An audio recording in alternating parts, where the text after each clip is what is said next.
आप सभी को मेरा नमस्कार प्रणाम। मैं हूं आचार्य सूर्यांश। आपका हमारे चैनल वेद चक्षु में स्वागत है। प्रिय दर्शकों, ये वर्ष समाप्ति की ओर है और 2025 की शुरुआत होने जा रही है। 2024 के मात्र 3 महीने बचे हैं, अक्टूबर, नवंबर और दिसंबर। तो यहाँ पर मैं आपकी मिथुन राशि के बारे में बताऊंगा। इन 3 महीनों में क्या कुछ अच्छा हो सकता है, या जो ग्रह की स्थिति है, क्या जो हमने विचार किया है, या कुछ एक जैसे विवाह किसी का नहीं हुआ है, क्या इस वर्ष इन 3 महीनों में विवाह हो पाएगा। कार्य से संबंधित क्या स्थिति रहेगी, क्या कार्य में सफलता मिल जाएगी, या जो व्यापार हम करना चाह रहे हैं, किसी बिजनेस में धन लगा रहे हैं, इन्वेस्ट कर रहे हैं, क्या उसमें सफलता मिलेगी। इस प्रकार से बहुत व्यक्ति के मन में विचार होते हैं, ग्रह संबंधित, घर से संबंधित भी होते हैं। क्या घर ले पाएंगे, इन्हीं सब प्रश्नों का आपके उत्तर हम यहाँ आपकी राशि के आधार पर बताएंगे। मिथुन राशि, जैसा कि वर्तमान में मिथुन राशि पर मंगल स्थित है, और यहाँ मंगल मिथुन राशि बुध ग्रह की राशि पर है, और मंगल यहाँ 10 अक्टूबर को मिथुन राशि को छोड़ करके कर्क राशि में प्रवेश करेंगे। तो यहाँ कर्क राशि मंगल की मित्र राशि भी है, और साथ ही साथ कर्क राशि में मंगल नीच राशि में हो जाता है, क्योंकि कर्क राशि जल तत्व की राशि है और मंगल अग्नि तत्व के स्वामी है। तो यहाँ अग्नि और जल का कोई मेल नहीं, आपस में शत्रुता होती है। तो उस अवस्था में जब मंगल कर्क राशि में पहुंच जाता है 10 अक्टूबर को, तब आपको थोड़ा संयम बरतना है, क्रोध आवेश में बिल्कुल भी नहीं आना है किसी प्रकार से, क्योंकि ऐसी अवस्था में मंगल कर्क राशि में है, आपके वाणी वाले भाव में है, धन वाले भाव में है। वाणी से अपशब्द ना निकल जाए, जिससे आपके संबंधों में खटास उत्पन्न हो या कार्य में नुकसान हो जाए। पारिवारिक तौर पर हो या व्यापारिक क्षेत्र में आपको अपनी वाणी पर नियंत्रण रखना है, विशेषतः भाइयों से, क्योंकि तृतीय के स्वामी जो है मंगल ग्रह है, वह कर्क राशि में जब रहेंगे तो तब तीसरे से 12वां भाव पड़ता है। इस अवस्था में या फिर भाइयों पर खर्च हो सकता है, उनसे संबंध अच्छे बना करके आपको रखना है। यहाँ 10 अक्टूबर से लेकर के दिसंबर तक मंगल फिर कर्क राशि में ही रहेंगे, क्योंकि 6 दिसंबर को मंगल वक्री हो जाते हैं। मंगल आपके लिए महत्वपूर्ण ग्रह है, क्योंकि लाभ के स्वामी भी मंगल ही है। जब लाभ का स्वामी मंगल ग्रह नीच राशि में हो जाता है, तो आय के स्रोत बहुत कम होने शुरू हो जाते हैं। आय, इनकम के स्रोत बनने कम हो जाते हैं। अगर आपका व्यापार थोड़ा धीमा हो जाएगा, उस अवस्था में आपको मंगल ग्रह की पूजा करना चाहिए। मंगल ग्रह की पूजा कीजिए, चाहे उसमें हनुमान चालीसा का पाठ कीजिए, या बजरंग बाण का पाठ कीजिए, या मंगलवार का व्रत कीजिए। इस प्रकार से आप मंगल को प्रबल कीजिए। मंगल प्रबल होगा तो धन ऐश्वर्य की प्राप्ति होगी, किसी प्रकार का विवाद नहीं होगा। यहाँ अगर धन की स्थिति की हम बात करें, इनकम भाव का स्वामी मंगल है, तो धन भाव का स्वामी चंद्र ग्रह है। चंद्र हर 2.25 दिन बाद राशि परिवर्तन करता रहता है। यहाँ पर चंद्रमा के आधार पर देखिए, क्योंकि चंद्रमा मनसो जात है, मन का स्वामी है। आज कर्क राशि में, कल सिंह में पहुंचेगा 2 दिन बाद। इसी प्रकार राशि भ्रमण करता रहता है। पर मंगल की नीचता समझ लीजिए, धन तो आएगा, पर यह है कि बड़े ही प्रयासों के साथ, क्योंकि इनकम भाव का स्वामी धन भाव में बैठ जाता है। ये 3 महीने धन के लिए आपके बहुत अच्छे हैं, क्योंकि यहां मंगल सप्तम दृष्टि अष्टम भाव पर है, और अष्टम दृष्टि से शनि को देख रहा है, और शनि यह तृतीय दृष्टि से लाभ भाव को देखते हैं। कहीं ना कहीं कोई नया कार्य भी आपका प्रारंभ होगा, शुरू होगा, और उसमें लाभ भी प्राप्त होगा।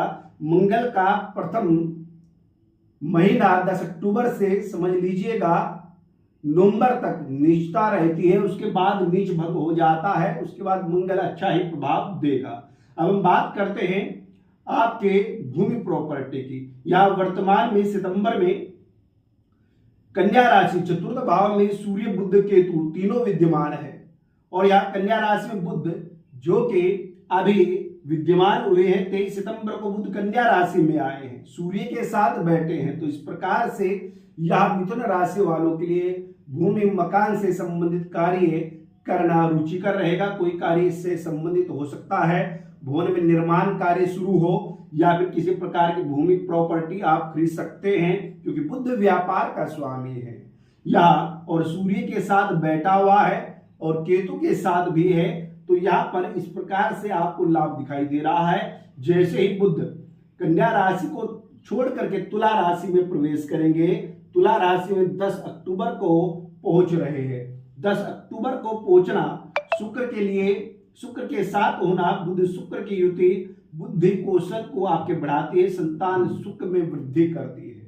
अगर संतान की इच्छा है, जिन व्यक्तियों को संतान नहीं हुए उनको संतान सुख की प्राप्ति होगी शुक्र के द्वारा। वैवाहिक जीवन की हम बात करें, विवाह के का स्वामी बृहस्पति है, कर्म क्षेत्र का स्वामी भी आपका बृहस्पति है। बृहस्पति वर्तमान में वृष राशि में चल रहा है। काफी स्ट्रगल, काफी मेहनत आपको अपने कार्य में करना पड़ रहा है। जिस प्रकार से जितना आपको कार्य में उन्नति मिलना चाहिए उतना नहीं मिल पा रहा है, क्योंकि बृहस्पति द्वादश भाव में है। इसलिए बृहस्पति की पूजा भी करना मिथुन राशि वाले जो हमारे जातक हैं उनके लिए अति आवश्यक है। उसमें चाहे आप केसर का तिलक भी लगा सकते हैं या शिव मंदिर में हल्दी और दही मिला करके बृहस्पतिवार को चढ़ा सकते हैं। यहाँ पर जिन व्यक्तियों का विवाह नहीं हुआ, मिथुन राशि वालों का इस वर्ष विवाह की कोई संभावनाएं नहीं है। रिश्ते आएंगे पर फाइनल नहीं हो पाएगा, क्योंकि बृहस्पति द्वादश भाव में है। अगर होता भी है दूसरे व्यक्ति के द्वारा रुकावट उत्पन्न हो जाएगी।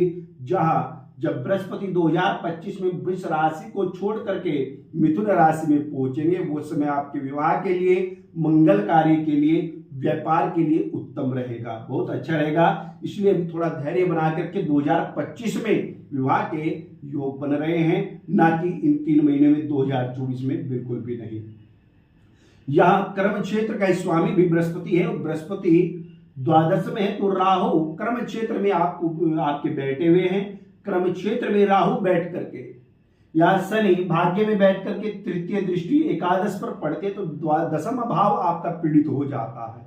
एक तो राहु बैठा है और राहु जिस राशि में है उसकी स्वामी बृहस्पति द्वादश में वे भाव में है। तो कार्य में इन्वेस्ट आप कर सकते हैं, किसी भी कार्य में इन्वेस्ट करना आपके लिए उत्तम रहेगा। जब शुक्र द्वादश भाव का स्वामी शुक्र तुला राशि में है, इस महीने आप कर सकते हैं। जैसे ही शुक्र वृश्चिक राशि में पहुंचेंगे 13 अक्टूबर को, उसके उपरांत आप किसी भी कार्य को प्रारंभ ना करें। 13 अक्टूबर को द्वादश षष्ठ भाव में शुक्र कार्य को हानि पहुंचाता है। इसी के साथ जब शुक्र ग्रह धनु राशि में 6 नवंबर को धनु राशि में प्रवेश करेंगे, वो भी समय 1 महीना आपके लिए अच्छा है। पर ये इस समय बुध के शुक्र के वृश्चिक राशि में पहुंचना 13 अक्टूबर से लेकर के 6 नवंबर तक आपको कोई भी नया कार्य प्रारंभ नहीं करना है, क्योंकि शुक्र अष्टम भाव में होगा और किसी प्रकार से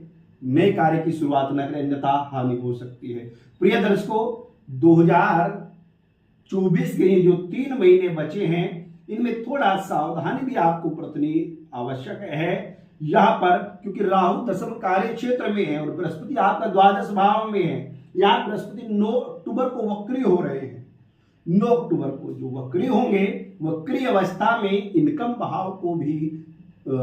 भाव का भी फल करते हैं। साथ ही साथ बृहस्पति की दृष्टि यहाँ पर आपके चतुर्थ भाव पर भी पड़ेगी और साथ ही साथ सप्तम भाव और अष्टम पर भी पड़ेगी। संघर्ष रहेगा पर उपलब्धि भी मिलेगी। ये अंतिम क्षण में अचानक से धन वृद्धि हो सकती है, क्योंकि इधर तो शनि एकादश भाव का फल प्रकट कर रहा है, उधर बृहस्पति भी वक्री होकर के एकादश भाव को बलिष्ठ कर रहा है। तो इसके साथ धन की वृद्धि होगी और कोई नया कार्य भी प्रारंभ इस समय में हो सकता है। प्रिय दर्शकों, जैसे कि मैंने आपको अक्टूबर से दिसंबर तक का ये राशिफल बताया है, इसी प्रकार से आगे भी आपको राशि संबंधित जानकारी देते रहेंगे। आप हमसे जुड़े रहने के लिए हमारे चैनल को सब्सक्राइब कीजिएगा, वीडियो को लाइक और शेयर कीजिएगा। नमस्कार, प्रणाम।